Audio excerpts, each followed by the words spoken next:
I'm just very happy with this, and I just want to keep fighting against the best in the world and keep cementing my greatness. You know, everybody doubts me over and over and over and over again, but that's what I like. You know, I like when people doubt me because then I get to come in here and show you guys what I'm really made of. So I just want to tell you thank you so much. I love every single one of you, and this is a blessing just to be here with you guys. So thank you so much. I feel that I'm really starting to come into my own. Everything I speak, I do. You know what I mean? I said I was going to beat David Morrell. I said I was going to beat Caleb Plant. I said I was going to beat Yard. I said I was going to beat Zurdo Ramirez. So I'm just getting, you know, a lot of confidence in myself. And back then, I thought it was a dream that I could become a great. And now I know for sure that this is my destiny. And I'm just very, very happy that I'm able to have this type of performance in Cinco de Mayo in the United States. My last fight was in Saudi Arabia. Had a great performance out there too. And it's just, you know, just a blessing to be able to follow it up with this type of performance in the United States on Cinco de Mayo. You know, I just really want to become, you know, a positive influences on the kids, and not only just a positive influence. I just want to be a person of motivation, that a person that shows that whoever it is that you might go up against, you might be scared or whatever it is, it might be a tough opposition, but if you really believe in yourself 100% and you're ready to take those chances, you can accomplish anything you want in your life. He's a great fighter. You know what to do. I didn't have to give him any advice, but he fought great tonight.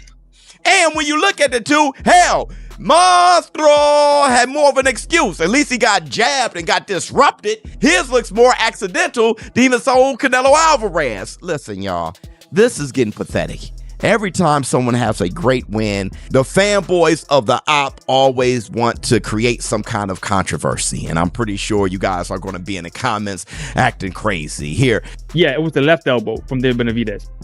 So when you have that left elbow hit and you violently shake to the right, now your already injured eye is getting whipped in that direction, right? With pressure is building. It's not just there already, it's building inside of it, and that can make the swelling inside worse. In extreme cases, it could damage the retina, and that's what happened to, the retinas get detached, right?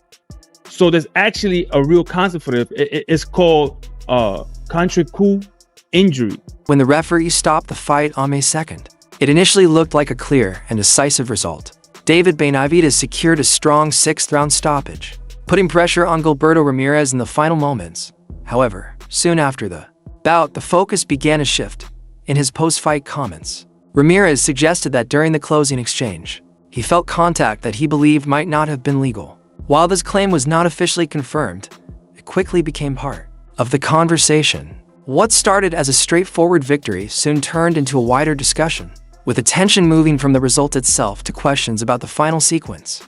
So y'all crying about elbows, but love winners.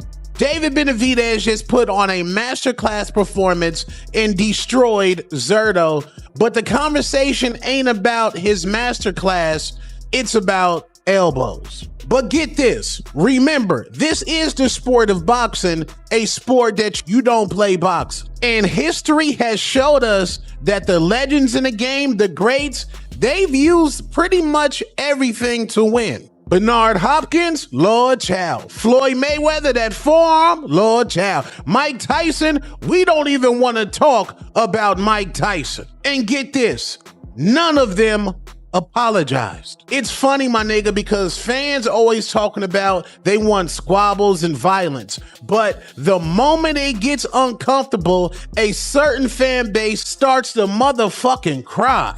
But get this, when you fight David, the Mexican monster Benavidez, come here, you can't. Action from fans and online communities was quick and noticeable.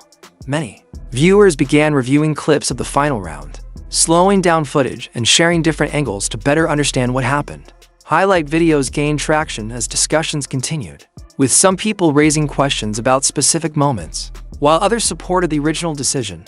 As more opinions appeared, the situation became increasingly divided, showing how the same moment can be viewed in different ways. While some suggested there may have been an issue, others pointed out that fast exchanges in boxing can be difficult to judge in real time, keeping the debate ongoing without any official change to the result. I think there was an elbow, I'll be honest. I don't know if it was round 4 or round 6, but somewhere in one of those combinations, I think David got a little, extra oomph on one of the shots and cracked Zurdo with an elbow, but he drops him in round 4. Zurdo's nose is on the side of his face. It clearly looked like he broke his nose.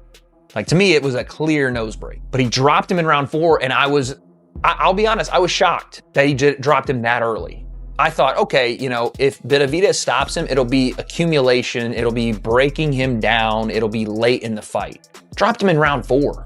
Because at that point, I think he had landed upwards of 80 punches, and most of them being power. There was a stat that came on the screen sometime between rounds 4 and 6. David Benavidez was landing 63% of his power punches. Do you guys realize that is ridiculous at cruiserweight, at any weight? But for the amount of volume that Benavidez throws, you don't see that kind of percentages. Like Tank Davis is one of those guys you see throw that kind of percentage, but his volume is so low. He's throwing 20 power punches around, maybe. He's throwing maybe even less than that, like 15 or 10, and 6 land. Benavidez is throwing like 25, 30, 35.